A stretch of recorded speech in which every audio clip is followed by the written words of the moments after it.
Shalom, selamat malam semua. Kondisi dalam sehat semua ya kita ya. Hari ini kita akan membahas kembali pelajaran mengenai Yusuf bagian kedua. Nah, sebelum kita mulai ini aku minta Ibu Maria yang baru hari ini hadir kembali untuk mimpin doa pembukaan, Bu. Yuk, mari kita berdoa ya.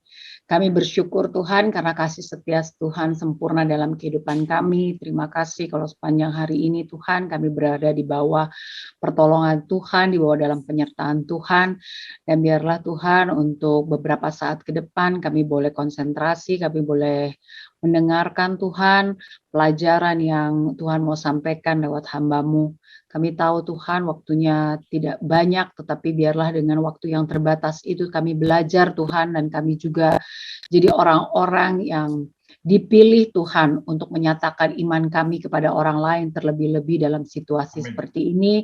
Dan biarlah setiap orang yang bergabung pada malam hari ini Tuhan boleh mendapatkan pelajaran dan berkat daripada-Mu. Dan juga kami boleh konsentrasi Tuhan. Sekali lagi kami mengucap syukur karena pernyataan Tuhan sempurna di dalam kehidupan kami. Dalam nama Yesus kami berdoa. Amin. Amin. Amin. Terima kasih, Ibu. Oke. Kalau nggak ada kita langsung aja. Aku serahkan waktu ke Pak Hondarka untuk kembali memaparkan materi tentang Yusuf bagian kedua. Silakan, Pak.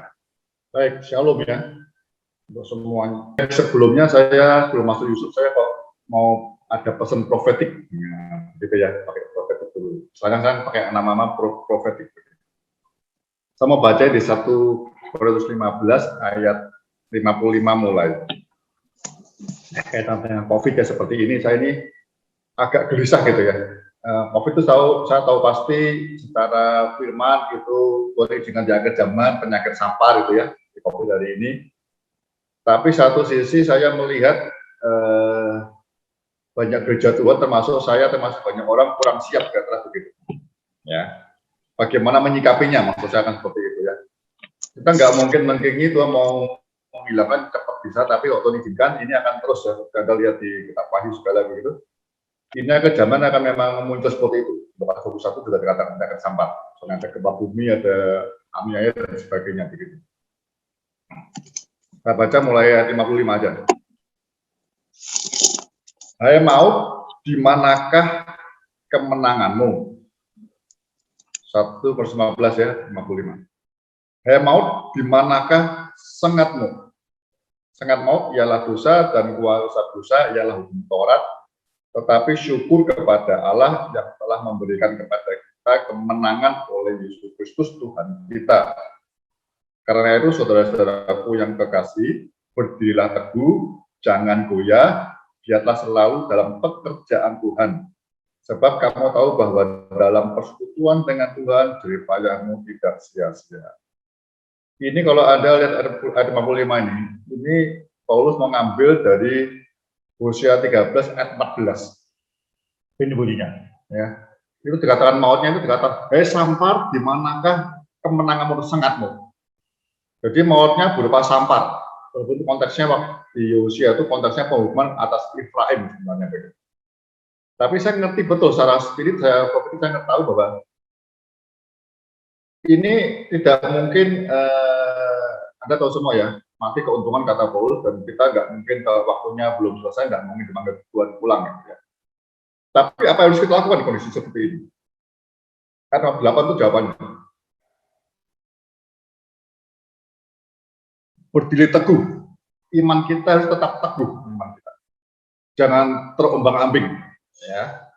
Yang kedua dikatakan jangan goyah, ini harapan kita. Ya, harapan kita. Nah, saya mau sampaikan yang ketiga.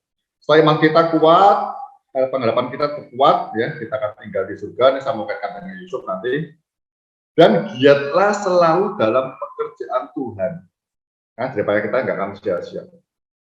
Jadi dengan menunggu Tuhan datang, ada masalah besar seperti COVID begini, itu persoalannya tadi kita bicara semua orang bisa kena. Ya. Saya ini Sabtu malam atau Minggu malam, Sabtu malam itu ya, saya mungkin dapat ayat ini, Sabtu malam itu teman saya kerja di farmasi, tiba-tiba saya dengar berita teman SMA saya, kelompok angkatan saya, istrinya meninggal. Saya tanya sama lurahnya, ya kelompok saya angkatan itu ada Pak lurahnya gitu ya, kenapa COVID ya? Iya, istrinya meninggal karena COVID, karena saya istrinya berapa tahun lalu, 3 tahun lalu kira-kira kena stroke. Dia sama anak perempuannya masuk di IGD-nya RSUD Cilengsi. Saya sempat orang terdekat begitu ya. Hari ini mungkin kalau ada yang kenal ya, ada pelayanan Garda, ada tahu Garda depan itu yang membantu desa-desa itu yang menyelenggarakan awalnya mulai itu pendeta hamba Tuhan Harso namanya di Jawa Timur. Harso itu lalu dibantu oleh Pak Niko, pokoknya Pak Niko bantu Garda, garis depan persekutuan hamba Tuhan desa di mana-mana banyak ya. Itu beritanya tadi istrinya meninggal kemarin, dia masuk rumah sakit Surabaya juga. Ya. Jadi setiap saat bisa kena, saya bisa kena, sudah bisa kena, semua bisa kena. Paulus mengajarkan apa? Biar iman kita kuat, pengharapan kita tidak goyah. Ya. Setiap kita harus semakin giat dalam pekerjaan Tuhan. Semakin giat. Nah, persoalannya kalau pemimpin gereja kita tidak memahami atau tidak diberi hikmat sama Tuhan bagaimana menggerakkan seluruh jemaat tuh ya. Jadi nanti yang tidak takut sama Allah itu tidak hanya pendetanya, semua orang. Hei maut, di mana kesengatmu? Hei Sampat, di mana kemenanganmu? Hei COVID, di mana semangatmu? Kata begitu. Tapi dengan begitu, sekaligus kita akan makin giat dalam pekerjaan Tuhan. Jadi tetap pelayanan, tetap berbuah bagi Kristus dan sebagainya. Jadi waktunya selesai, kayak Paulus sampai di sini selesai. Ya. Nah, sekarang saya mau masuk dengan Yusuf begitu. Yusuf ini kan kemarin saya kasih judulnya ya tentang Yusuf itu apa? Ingat ya, iman Yusuf memulihkan imannya Yakub. Yang kita tahu ya, Yakub sudah mau seperti mati, ya tidak mau apa-apa karena Yusufnya dianggap mati. Tapi ketika dengar berita Yusuf, dia langsung berdiri lagi, semangat lagi gitu ya. Sampai dia dikatakan di ayat 11 itu dengan iman dia memberkati kedua anak Yusuf karena dia semangat kembali. Anak Yusuf yang tadi di Mesir diadopsi sama dia menjadi nanti orang-orang sebagai orang Israel begitu ya. Nah, yang kedua ini bagian 2 saya boleh kasih judul subnya ya, judulnya mimpi Yusuf ya sebagai visi ya yang menguatkan imannya. Mimpinya Yusuf tahu dari Tuhan dan sebagai dia jadikan seperti visionnya dia, ya. Kemudian itu akan menguatkan imannya. Kita sudah belajar yang pertama ya kemarin ya. Yusuf tahu itu dari Tuhan, dia cerita dan menceritakan kepada saudara-saudaranya. Ya saya percaya nggak sama sekali 2 kali sama saudaranya makin benci gitu ya, semakin benci dia karena dia sering cerita mimpinya itu. Saya ngomong kemarin ya. Orang semua bisa bermimpi, cuman mimpi yang dari Tuhan itu, ya. Nanti Anda ingat ya, nanti ketika Yusuf sudah, kasusnya kira-kira dia 30 tahun ketemu Firaun, kemudian ketemu saudaranya 2 tahun setelah kelaparan itu ya, jadi 7 tahun, tambah 2, kira-kira 39 tahun ya. Yusuf itu mulai cerita mimpinya umur 17 tahun, ya. Berarti kira-kira ada 22 tahun ketika para saudaranya ketemu dia lagi di Mesir, dia bilang apa? Aku ingat mimpiku dulu. Lihat ya, mimpi dari Tuhan nggak bakal hilang. Ya. Dan itu akan mengeluarkan imannya terus menghadapi apa juga. Salah satunya dia ceritakan, mimpi dari Tuhan membuat dia, ya saya percaya dia satu sisi mungkin ada bangganya, semua sujud sama dia, tunduk sama dia, ada rasa mungkin kepingin cerita, maksudnya yang lain, mungkin kepingin tarik peneguhan begitu-begitu ya.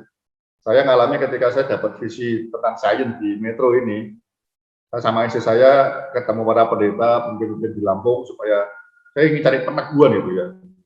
Apakah betul Tuhan mau sains ini tentang pusat pengajaran kedewasaan rohani, betul-betul mau di Lampung.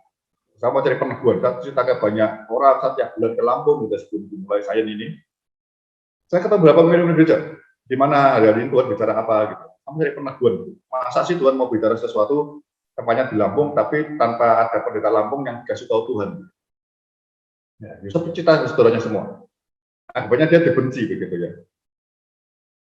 Dibuang di sumur, dijual jadi budak. Gitu ya. Ini ceritanya mimpinya dia, kalau itu nggak jadi visi dalam hidupnya dia, saya percaya dia akan hilang itu. Mungkin sedih, mungkin jengkel, mungkin marah, mungkin lupa dan sebagainya ya. Jadi budak di Mesir yang nggak tahu apa-apa, bahasa Mesir dia nggak bisa, ya. Orang yang jarang kerja, pertama kerja gembala, tapi sering dibully sehingga bapaknya nolongin sayang sama dia di rumah terus, pakai pakaian yang indah-indah, dibuatin begitu ya. Lalu terpaksa dia kerja. Anda lihat kemarin ya, kita baca sama-sama. Yusuf ketika di Potifar dia kerja keras dia, sampai Potifar mau lihat.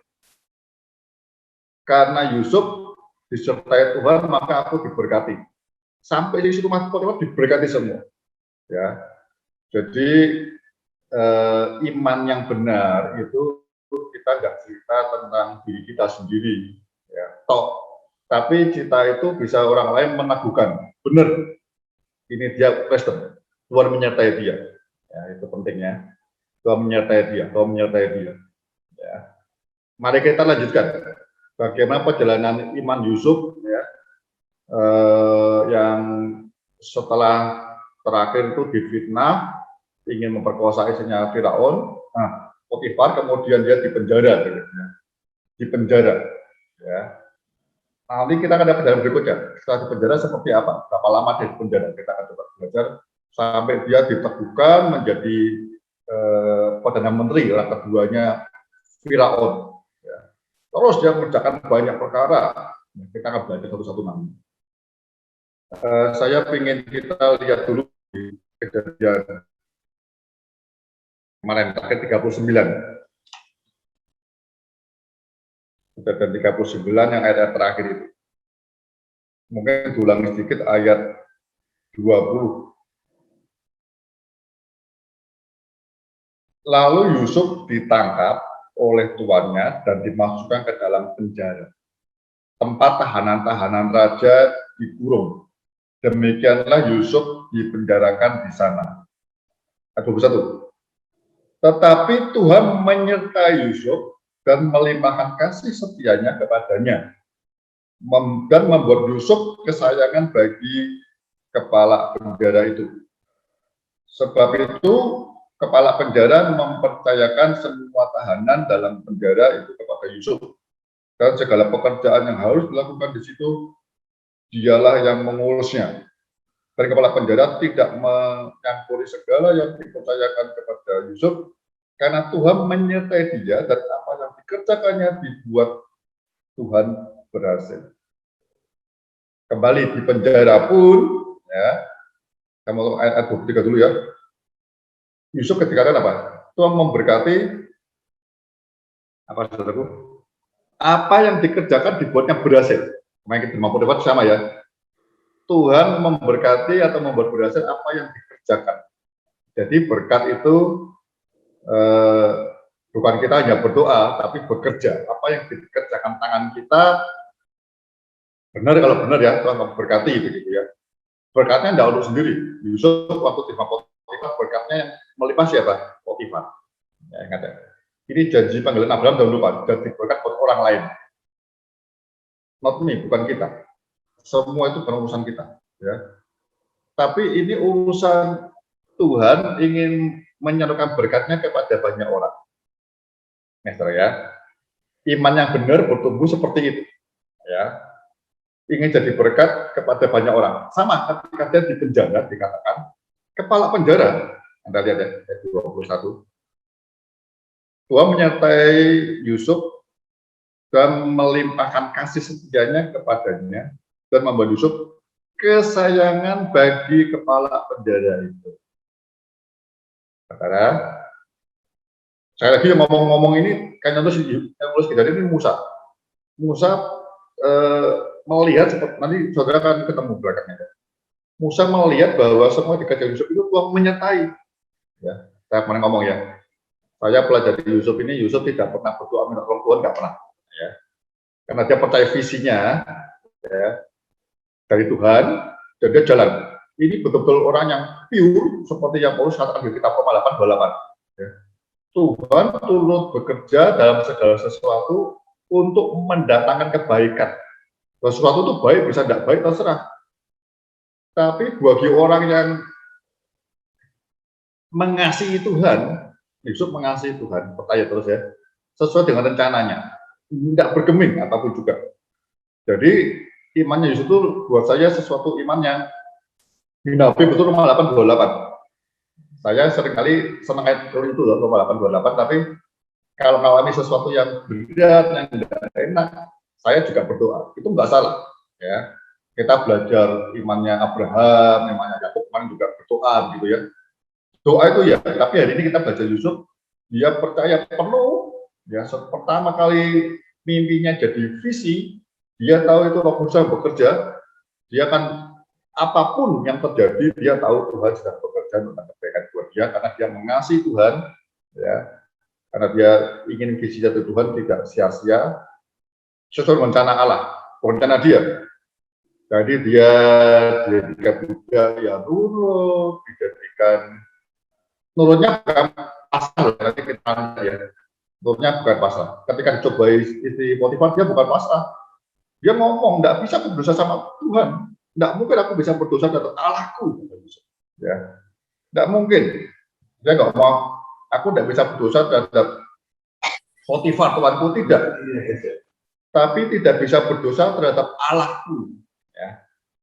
Dia tahu imannya itu, dia tahu Allah menyertai dia senantiasa, walaupun dia tidak pernah ngomong, orang lain yang merasakan. Sama ketika masuk di penjara, kepala penjara melihat ini orang disertai Tuhan, apa yang dikerjakannya bertanggung jawab, kerjaan semuanya berhasil, sehingga orang sayang sama dia, ya, sayang sama dia. Ini penting saudara ya. Saya pernah ngomong kemarin, saya jangan lupa ya. Dulu saya mau ngomong gini awalnya. Anda kalau ingat kisah Rasul 2 ayat 17, ketika Kristus khotbah, dia mau apa? Ngambil dari kitab UM. Hari-hari terakhir, ya, anakmu laki-laki dan perempuan akan bernubuat. Ini orang Roh Kudus itu ya. Hari terakhir itu Roh Kudus akan menggerakkan apa sih? Satu, orang-orang anak-anak kita yang masyarakat rohani itu bernubuat supaya apa? Terus itu nubuat itu membangun jemaat, ya, bernubuat. Lalu teruna-teruna, pemuda-pemuda yang perkasa, pemuda gitu ya, sudah mandiri, sudah pelayanan luar biasa, dikatakan teruna-teruna akan mendapat penglihatan, vision, penglihatan teruna-teruna. Tapi yang tua akan mendapat mimpi, ya, mimpi. Orang tua itu kalau dapat mimpi, dia akan jadi teladan hidup buat banyak orang, kayak Yusuf kan. Dia mimpi, dia tahu ini dari Tuhan, ya. Apapun yang dikerjakan ke Roma 28, dia jalan terus. Ya, saya mau ngomongan yang belajar gitu. Mimpi itu satu, jadikan suatu visimu, ya. Itu dari Roh Kudus, itu akan mendorong kita untuk terus berjalan, tidak menyimpang kanan kiri, apalagi berhenti atau menyerah, tidak. Jalan terus, gunung tinggi didaki, jurang dijalani terus, kayak Yusuf, ya. Orang lain akan menilai. Jadi nanti kalau kita ini suatu saat, nanti saya akan terakhirnya ngomong ya, memerintah di Yusuf, Anda baru punya visinya sama ya. Dia dapat mimpi itu melihat bahwa semua berkas-berkas saudaranya tunduk sama dia. Lalu 11 bintang dan bulan dan matahari tunduk sama dia. Ya. Artinya dia akan menjadi pemimpin, jadi raja. Oke, saya ingat dulu. Mari kita lihat. Saya akan sampaikan beberapa visi tentang mimpi khusus ini ya. Mungkin Anda perlu yang umum ya. Mungkin Anda dan saya tidak dapat mimpi khusus. Ya, tapi hari ini sudah ada firman Tuhan di Alkitab ini. Anda tahu betul, Tuhan menghendaki kita orang setia sampai akhir seperti Yusuf. Nanti kita akan ikut memerintah bersama Yesus. Amin ya. Kita coba, saya akan coba ingatin dulu. Saya akan lihatkan Anda di langsung aja ya.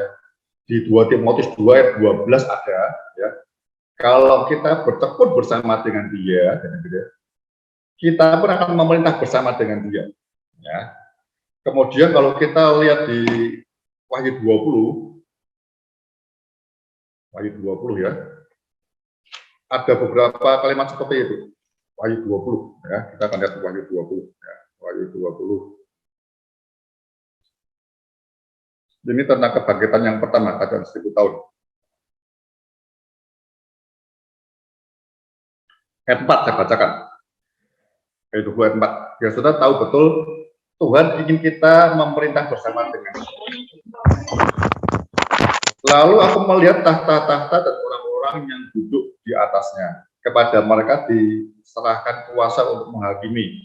Aku juga melihat jiwa-jiwa mereka yang telah dipenggal kepalanya karena kesaksian tentang Yesus dan karena firman Allah yang tidak menyembah binatang itu dan patungnya, dan yang tidak juga menerima tandanya yang pada dahi dan tangan mereka. Dan mereka hidup kembali dan memerintah sebagai raja bersama-sama dengan Kristus untuk masa 1000 tahun. Ini yang pertama ya. Anda lihat semua ada beberapa ini. Ayat 6 juga ada ya. Ada beberapa ayat Anda tahu ya. Ini memerintah semua ya. 1000 tahun. Tapi nanti kita lihat di Wahyu 22 ayat kelima. Wahyu 22 ayat kelima. Wahyu 22 ayat kelima. Saudara.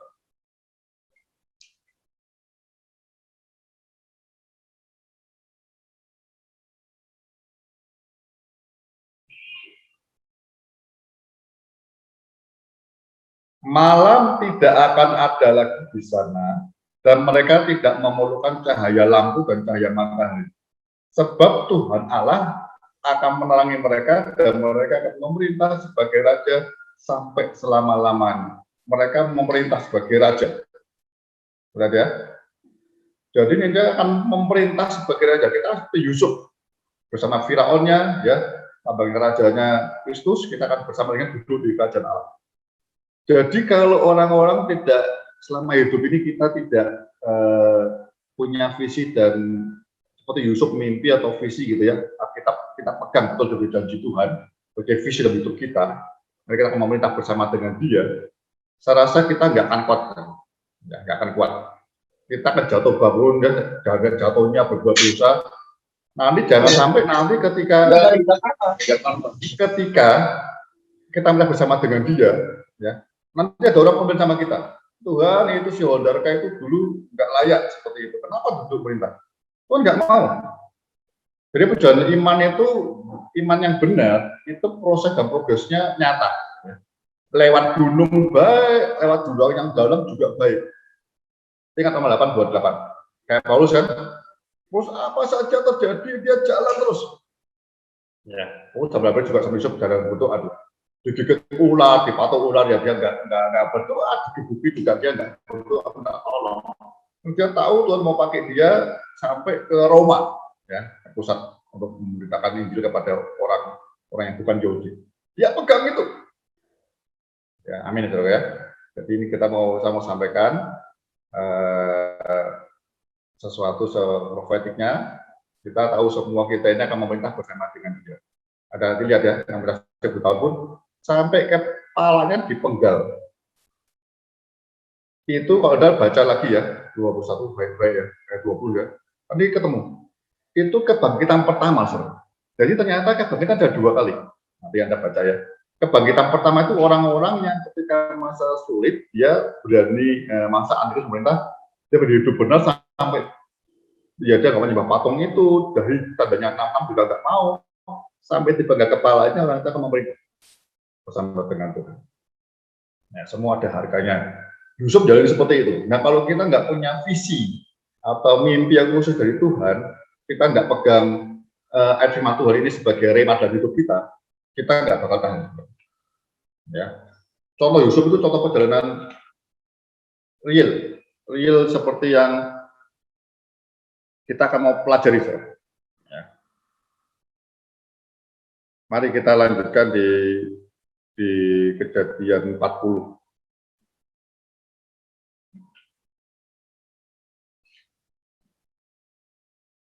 Nah, Kejadian tadi diakhiri dengan di penjara begitu ya.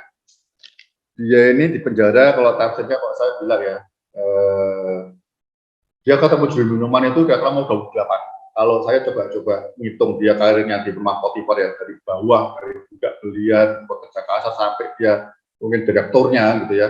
Kalau Potifar komisarisnya, mungkin waktu makan 4-5 tahun gitu ya. Nanti karir seperti itu terlalu cepat juga 4 tahunnya, dia di bawah sampai direktur itu. Kalau 4 tahun terlalu cepat lah, ya mungkin begitulah. Udah mau 17, 20, 22 mungkin gitu ya. Atau mungkin 24 lah, 24 gitu ya. Lalu 4 tahun dia di penjara, umur 28 ketemu sama juru minuman ini. Ya. Saya mau sampaikan ayat yang Kejadian 40 ayat ke-6 dulu kita lihat.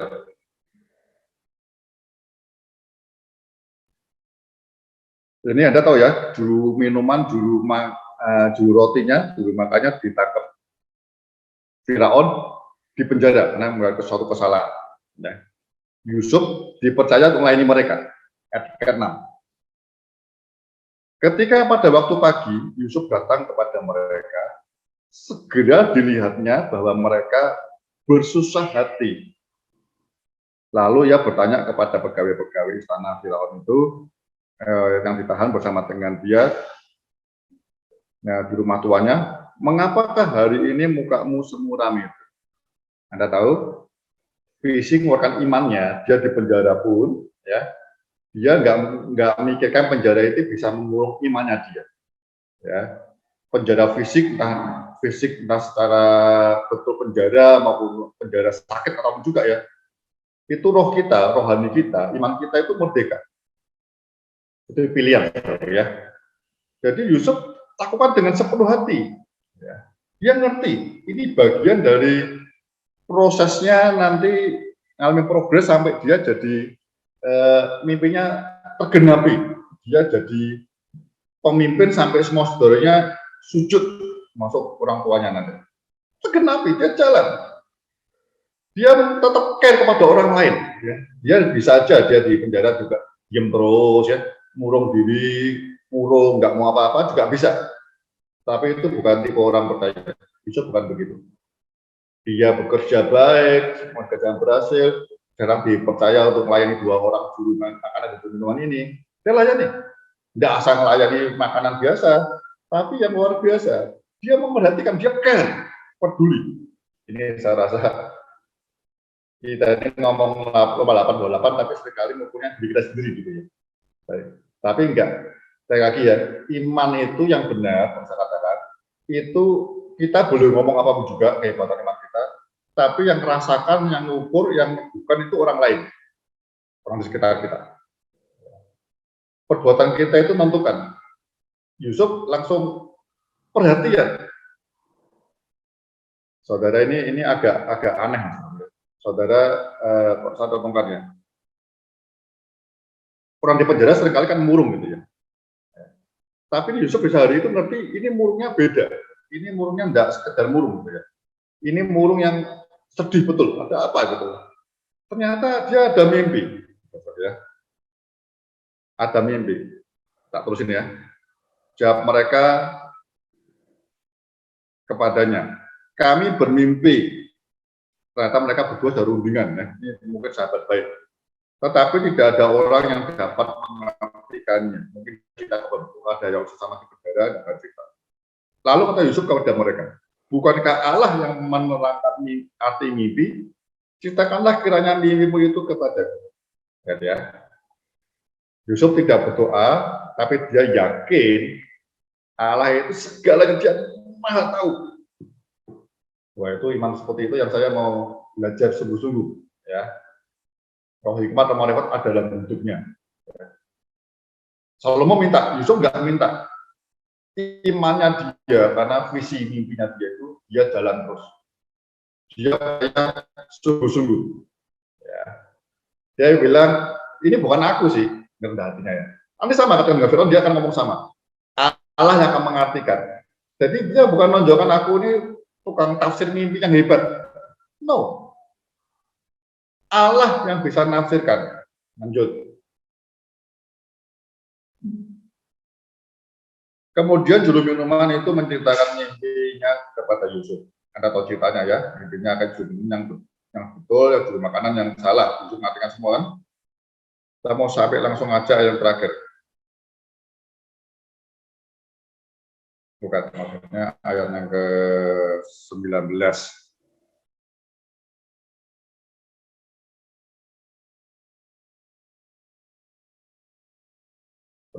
ya, ini mimpinya ya.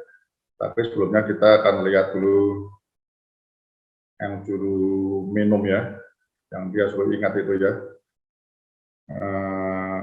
Ayat 14.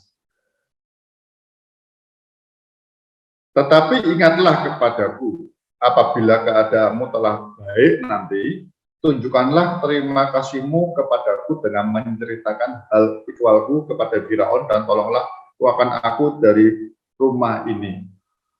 Ya, dia punya pengharapan. Ya, dia bukannya ingin nolong Tuhan, bukan. Ini dia ngomong toh. Ya, dia mau ngomong, nanti kamu ingat aku ya, aku sudah nolong kau ya. Dia ngomongnya bukan dianya loh. Mas Kedari ingat, nanti kalau kamu kembali, mimpimu terjadi betul-betul. Kamu diberikan kembali ke Firaun. Ingat aku, ingatlah aku, gitu ya. Ingat aku, kalau kamu jadi kembali, posisinya ada kata contoh penting, ya. Karena yang bisa berbahasa dia hanya Firaun, dia nggak mungkin. Tapi dia ngomong, ingat aku. Aku sebenarnya disuruh ngomong gini, ingat omonganku benar atau tidak nantinya. Seperti itu. Jadi kalau menerima betul, terjadi betul, berarti dia akan senang ya. Kemudian dia akan, Yusuf bilang kalau terjadi seperti itu, ingatlah aku gitu ya. Jadi dia mau supaya apa? Supaya juru minuman itu ingat dia. Oke, saya teruskan. Tapi kenyataannya kan lupa ya. Saya mau ceritain yang tadi 19 ya. Dalam 3 hari Firaun meninggikan engkau, dan terjadi betul ternyata ya. Yang juru makanan rotinya diambil burung tuh digantung betul.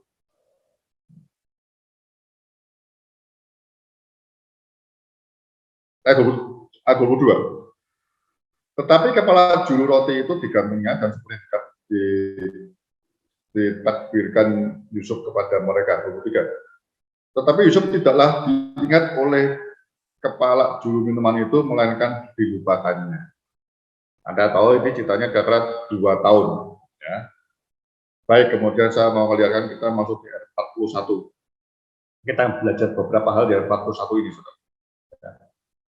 Yang pertama kita akan lihat di ayat, Anda tahu punya Firaun ya.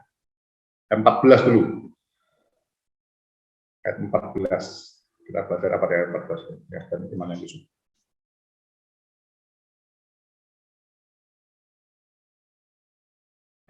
Saya nggak usah ngomong ya, 14 juga bantu dulu. Kemudian Firaun menyuruh memanggil Yusuf, segeralah. Ini Anda tahu ceritanya, saya nggak baca ayatnya, Anda tahu ya. Firaun mimpi yang ada lembu kurus, lembu gemuk gitu ya, lembu gemuknya dimakan oleh lembu kurus, sama gandum yang gemuk sama yang kurus dimakan begitu ya. Semua orang tidak bisa mengartikannya, ya, tidak bisa. Lalu juru minuman baru ingat dia, ya. Baru dia ingat tentang Yusuf. Ini ya 12 ya, bersama dengan kami ada di sana seorang muda Ibrani, hamba kepala pengawal istana itu. Kami menceritakan mimpi kami kepadanya, lalu diartikannya kepada kami mimpi kami masing-masing. Ya, 14 muda. Kemudian Firaun menyuruh untuk memanggil Yusuf. Segeralah ia dikeluarkan dari tutupan, itu yang tertutup itu ya. Ia bercukur dan berganti pakaian lalu pergi menghadap Firaun. Ini orang yang tidak putus asa. Begitu kesempatan ada, dia nggak lari tanpa mikir, dia tetap mikir. Ini orang menguasai diri gitu ya. Dia nggak mau asal-asal kesempatan dia langsung selolong, enggak. Ya, diundang. Tapi dia memperhatikan, ini dia tahu sebagai bait Allah kalau ini ya, sebagai bait Allah. Nanti orang ngomong apa tentang aku. Jadi dia bersyukur, semua rapi, pakaian baik. Dia akan menghadap Firaun. Ini hari ini kita perlu belajar menghormati orang lain, ada di ayatnya baru kan, adalah engkau saling menghormati ya. Dia ngerti betul.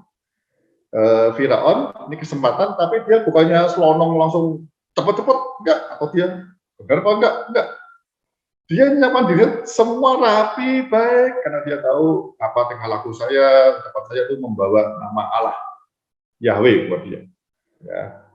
Oke, lanjut. Kemudian kita lihat ayat berikutnya 16. Berkatalah Firaun kepada Yusuf, aku telah bermimpi dan seorang pun tidak dapat mengartikannya, tetapi ku dengar tentang engkau, hanya dengan mendengar mimpi engkau dapat mengartikannya. Firaun terlalu kagum, mendengar mimpi saja bisa mengartikannya. Tapi Yusuf begini. Yusuf menyahut Firaun. Bukan sekali-kali aku, melainkan Allah juga yang akan memberitakan kesejahteraan kepada tuanku Firaun. Ya, lalu berkata Firaun khususnya dia cita mimpinya. Jadi sekali lagi Yusuf ngomong, bukan aku, tapi siapa? Allah. Ya, saudara, banyak orang bersaksi itu seringkali nggak tahu ya, saudara belajar ya, saya ngerti, ini saya mau belajar ini. Setiap kali saya bersaksi, ya, misalnya saya beri waktu 15 menit atau 10 menit, saya akan ceritakan berkas akunya, ya, malam begini begitu, itu berapa banyak, berapa menit, dan kita cerita Tuhan yang luar biasa berapa menit. Seringkali orang itu, maksud saya, kesaksiannya banyak ceritakan tentang sayanya, ya, bisa begini, terakhirnya cuma sedikit, berapa menit, mungkin 1-2 menit. Tapi saya bersyukur ketemu Yesus, ya, saya berubah, saya bertobat, amin, selesai. Yesusnya dapat sedikit, tapi tentang masa lalu kita, tentang mungkin dosa kita, apa banyak hal, ya, itu keliru. Itu kalau ada apa cerita, Pak. Ini kita justru menonjolkan dosa sama iblis.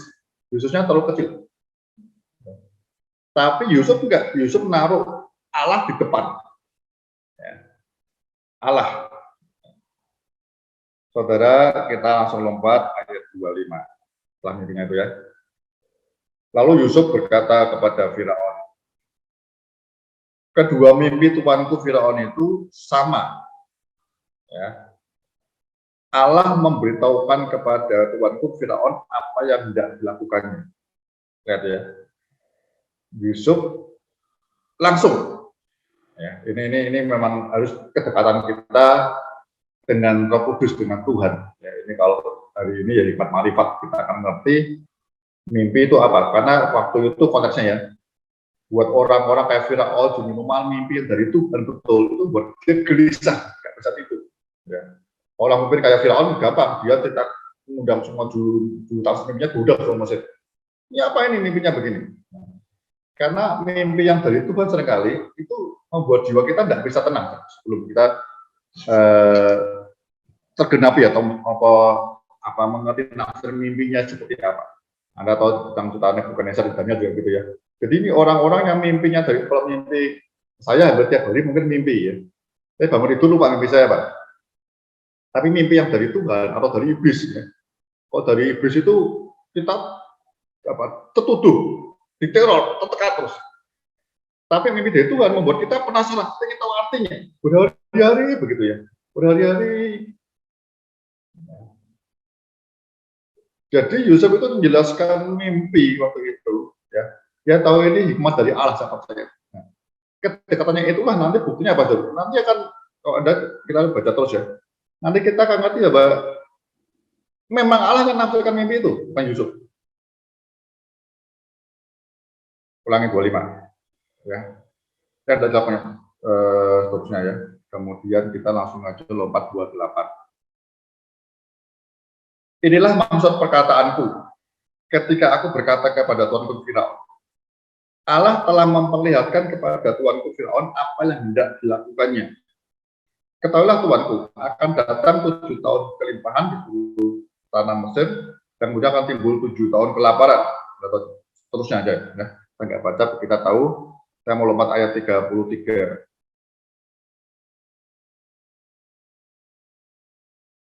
Nah.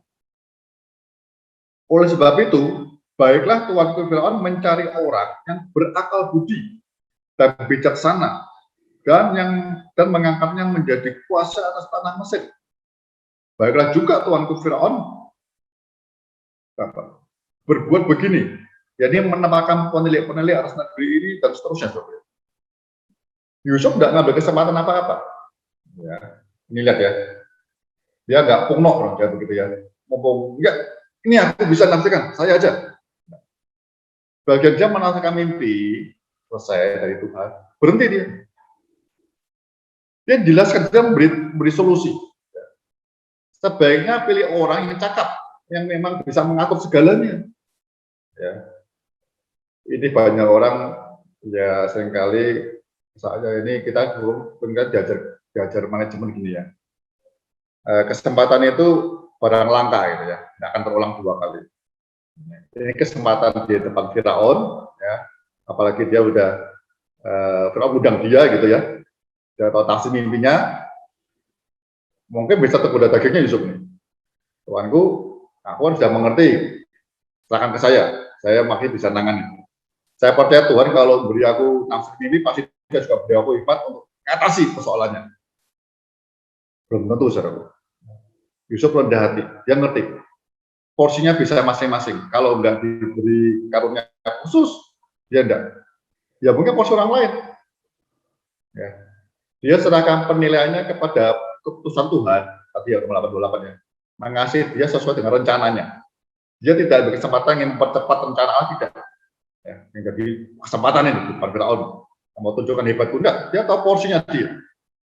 Tuhan mau awalnya mimpi, nafsukan mimpi aja. Dan dia ngasih solusi.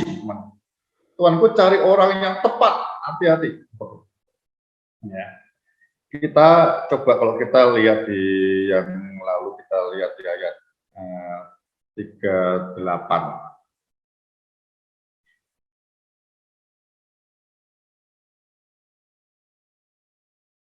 Lalu berkatalah Firaun kepada para pegawainya, mungkinkah kita mendapat orang seperti ini, diusulkan Yusuf ya, seorang yang penuh dengan roh Allah, ya, untuk Yusuf maksudnya ya, kata Tuhan kepada Yusuf, oleh karena Allah telah memberitahukan semuanya ini kepadamu, tidaklah ada orang yang demikian berakal budi dan bijaksana seperti engkau, dan engkaulah menjadi kuasa atas istanaku, dan seterusnya.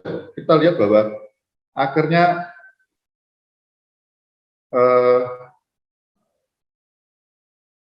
Firaun pilih dia. Ya, Firaun pilih dia akhirnya. Anda tahu ya, Firaun milih dia, akhirnya dia nunggu yang terbaik dipilih, oke, dia siap. Tapi begini, kita lihat ayat 46. Ini cerita atasnya Anda tahu ya, diberi kasihan istri dan sebagainya, diberi gelar gitu ya. Tapi saya nggak singgung itu, Anda bisa lihat di YouTube banyak pertanyaan Yusuf bagus ya. Ayat 46. Yusuf berumur 30 tahun ketika ia menghadap Firaun, Raja Mesir itu. Ya, ketika Yusuf tunjuk dia oke, ya, tahu semua. Dan maka pergilah Yusuf dari depan Firaun, lalu dikelilinginya seluruh tanah Mesir. Tanah itu untuk mengeluarkan hasil bertumbuk-tumbuk dalam 7 tahun kelimpahan. Jadi ketika Yusuf sudah ditunjuk, dipilih, nih ya, Anda tahu ya, orang-orang yang Tuhan mau dipanggil, jalani terus, sampai Tuhan yang pilih. Pilihan itu jangan kita ambil diri, saya dipilih, enggak. Tapi orang lain, terutama Tuhan, waktunya milih kita. Kalau sudah dipilih, ini yang sama dengan Yusuf. Yusuf sudah dipilih jadi wakil Firaun untuk mengerjakan tugas yang besar. Dia nggak langsung merintah, tidak. dia berkeliling. Nah ini saya mau cerita apa ya, bahasa manajemennya itu survei, studi kelayakan ya, kata begitu ya. Jadi dia bukan sok-sokan, wah pasti Tuhan tolong. Enggak, Tuhan akan nolong, tapi dia keliling. Itu seperti saya ingat cerita Paulus ya.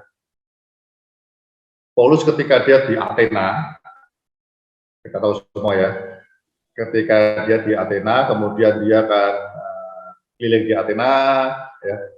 Kemudian dia lihat orang Yahudi itu nyembah banyak dewa, gitu. Dia keliling dulu, kemudian dia, nah ini, kalau kita survei begitu, keliling, ya situasi seperti apa dulu, kita nanti akan tahu. Pasti ada apa? Kalau saya bilang itu pintu masuk gitu, untuk mulai suatu pekerjaan. Ya. Dia keliling, Paulus itu ketemu ada satu tempat yang disembah, tapi nggak ada namanya, kepada Allah yang tidak dikenal, yang nggak ada namanya gitu ya. Paulus pegang itu. Jadi ketika dia tahu ini pintu masuk beritakan Injil ke orang-orang Yunani, ketika orang Yunani beribadah di situ semua, ya, semua, Paulus bisa cerita, bisa berdiri dia. Sebelumnya dia muji orang itu lah. Kamu memang orang Yunani luar biasanya, ibadahmu luar biasa. Tapi aku mau ceritain, ini loh, ada satu dewa yang atau Allah yang tidak kau kenal namanya. Aku mau cerita ini siapa ini? Saudara, biasa kan selalu tidak ada ditunjuk pemimpin atau direktur atau selalu jadi hamba Tuhan atau pendeta dari ketika ke pendeta. Bahasanya perang, Anda harus mengenali medan. Ya. Betul mengandalkan Tuhan, ya. Tapi mengenali medan itu penting. Ini Anda tinggal cerita Musa ya, pernah ceritakan Musa kemarin ya. Nanti kita baca Musa. Kenapa Tuhan pilih Musa? Padahal Musa kira-kira gini, Tuhan Harun aja. Harun yang lebih rohani. Ini aku sudah terkontaminasi oleh dunia Mesir, pikiranku. Tapi Tuhan nggak salah, aku pilih engkau. Jadi karena Musa setelah menguasai Mesir, dia nggak bisa, tapi dia survei 40 tahun di Mesir, dia tahu semua budaya value-nya, segalanya Nabi Firaun dia tahu betul. Tuhan pilih kita. Jadi Tuhan nggak pilih kita boneka kosong itu enggak. Ya. Tapi apa yang kita punya, kayak Tuhan waktu nyuruh para murid 5.000 orang ya kasih makan, mereka keliling para murid. Nah ketemu ada satu anak ya yang punya 5 ikan itu diserahkan, jadi besar. Jadi buat Tuhan sesuatu enggak yang ada pada diri kita, Tuhan akan berkati, akan dikerjakan berhasil. Yusuf nggak males, dia selama ini dia jadi budak di rumah Potifar, dia menguasai rumah Potifar ya. Selama ini dia di Mesir, di penjara dia, tapi dia nggak banyak ngerti Mesir seperti apa. Seluruh negara dia keliling sampai ujung-ujung, dia ngerti betul ya. Kondisi ternaknya ada berapa, kondisi gandumnya ada berapa. Saudara, Anda lihat ada ceritanya, Anda baca sendiri ya, Anda sudah baca semua ya. Dia ngerti betul, sehingga dia memutuskan hikmatnya dari Tuhan, tapi hikmat itu ada proses belajarnya. Penting ya. Anda tahu kisah Rasul cuma mula-mula itu ya. Mereka bertekun dalam pengajaran para rasul. Ya. Ada tekunnya belajar ini. Iman tidak berdengar sama Tuhan, tapi nggak aja sekedar dengar. Tapi bertekun. Firman itu dibaca dan direnungkan siang dan malam. Mungkin banyak di antara kita membaca kitab tiap hari ya. Tapi mungkin kita nggak punya kesempatan merenungkan, nggak punya tekun belajar, nggak punya kesempatan. Ya jangan mimpi kita mau sukses ya, iman kita mau kuat, nggak mungkin. Ya. Firman yang rema, tapi yang berdasarkan tekun, nanti hasilnya juga besar. Begitu. Baik, sekarang saya mau lompat kita di 42 sudah. Sekarang 42 ayat. Tadi ya, 24 sudah ya. Sekarang kita lihat ayat 45. Ya, pasal 45. 45 ayat 5. Ada apa ini? Kita belajar lagi.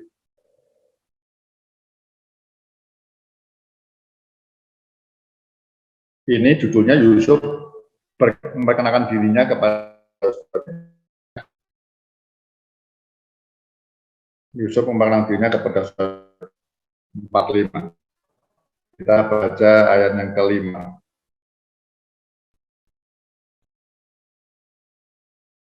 Ayat 4 boleh. Lalu kata Yusuf kepada saudaranya, dan mereka coba ngaku ya, setelah prosesnya pulang pergi gitu ya, udah tahu ceritanya itu deh. Marilah dekat-dekat. Maka mendekatlah mereka, katanya lagi, akulah Yusuf, saudaramu yang kamu jual ke Mesir. Tetapi sekarang janganlah bersusah hati dan janganlah menyesali diri, karena kamu menjual aku ke sini, sebab untuk memelihara kehidupanlah Allah menyuruh aku mendahului kamu. Lihat ya, ini imannya, lihat. Semua prosesnya Allah yang terus bekerja. 6. Karena telah 2 tahun ada kelaparan dalam negeri ini, dan selama 5 tahun lagi orang tidak akan membaca atau menuai. 7 berarti kan. Maka Allah telah menyuruh aku 2 kali mendahului kamu untuk menjamin kelanjutan keturunanmu di bumi ini, dan untuk memelihara hidupmu sehingga sebagian besar daripadamu tertolong. Jadi bukanlah kamu yang menyuruh aku ke sini, tetapi Allah. Dialah yang telah menempatkan aku sebagai bapa bagi Firaun dan tuan-tuan seluruh istananya, dan sebagai kuasa atas seluruh tanah Mesir. Segera. Wow. Pegang baik-baik. Orang boleh apapun ada, kalau lihat di Kejadian 50-nya ya terakhir ya. Kita lihat ya, Kejadian 50 itu udah. Kejadian 50 itu ya, kita selesaikan lompat dulu. Kejadian 50 ayat 20. Ini iman terakhirnya Yusuf. Ayat 20.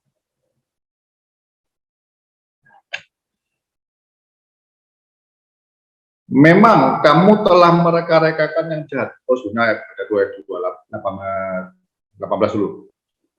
Juga saudaranya datang sendiri dan sujud di tempatnya serta berkata, kami datang untuk menjadi budakmu.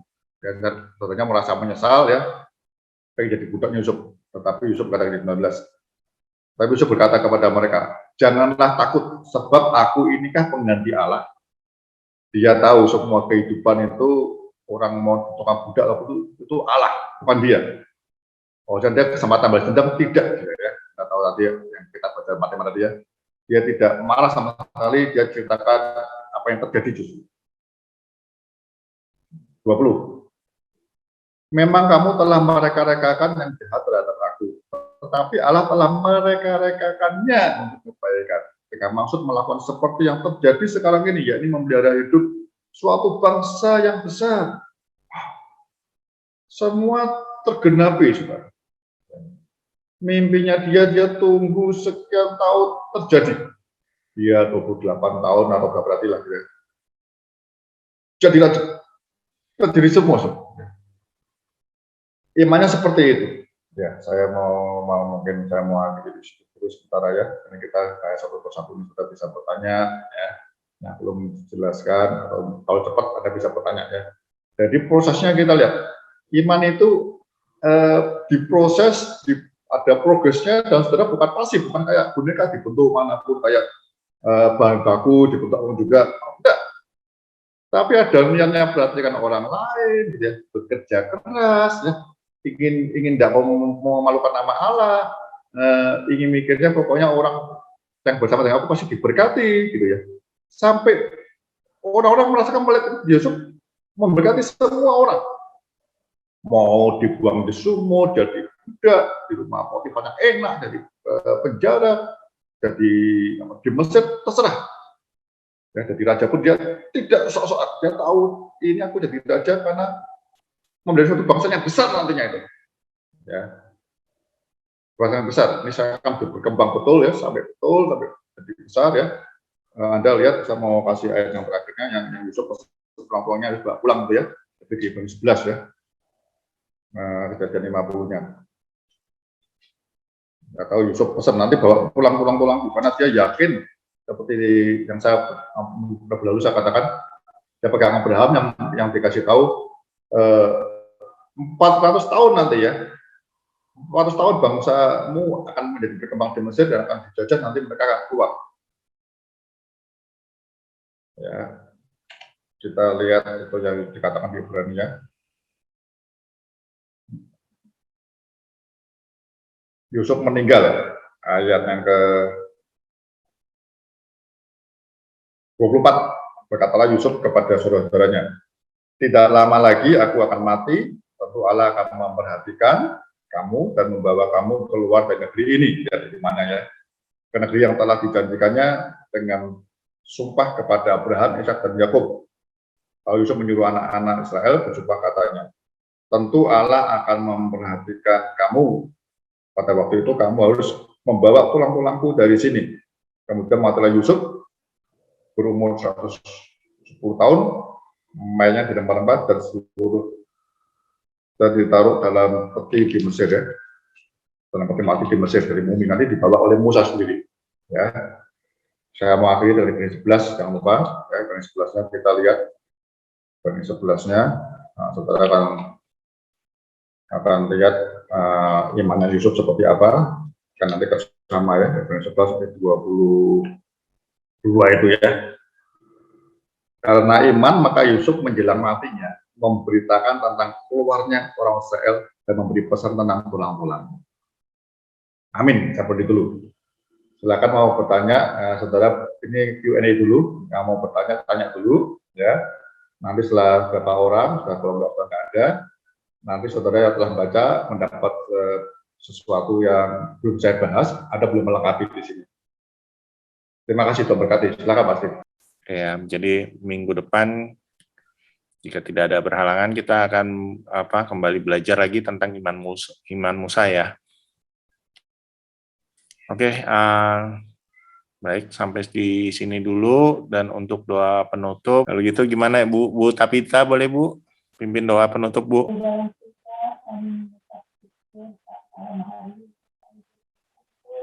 Untuk belajar tentang iman. Tuhan biarlah semua ini tanggapan setiap kami untuk kami mengikuti perilaku Yusuf di dalam setiap kehidupan kami. Tuhan memberkati setiap jemaat-Mu yang kita hadir. Amin. Biar semua ini menjadi rema yang memberi kekuatan setiap kami di dalam kami. Terima kasih Tuhan yang memberkati Bapak-Bapak yang sudah menyampaikan kebenaran firman-Mu, yang kami pakai lagi dengan luar biasa, dan tidak bosan-bosannya untuk membimbing kami di dalam kebenaran kami. Terima kasih Tuhan, berkati semua grup yang ada di tempat. Terima kasih Tuhan, kami menyerahkan doa ini di dalam nama Tuhan Yesus.